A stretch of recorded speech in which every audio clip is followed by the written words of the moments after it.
Well, a man from New Square turning himself in to face charges that he set a car on fire. Now, that vehicle belonged to a man who was already targeted with a firebombing of his house last year. All that part of an ongoing religious dispute. And News 12's Robert Wolf tells us the suspected arsonist didn't seem very remorseful. God we trust.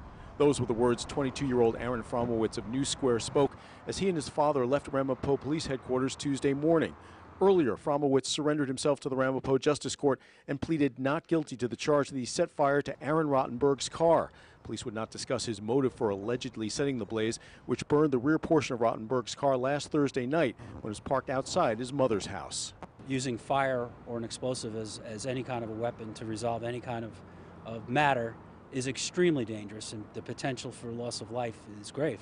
You may remember that Rottenberg suffered third-degree burns across 50% of his body last May when he confronted 18-year-old Shaul Spitzer.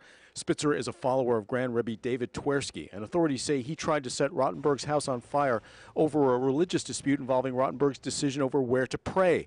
Spitzer pleaded guilty to first-degree assault and faces up to 10 years in state prison. You know why we're here, though, right? Yeah, I want to protect my thing. No one at the Fromowitz household in New Square wanted to talk about Aron Fromowitz's alleged burning of Rottenberg's car. Whether it was a religious motive is not clear, but Teresa Carswell of Suffern says this violence must stop.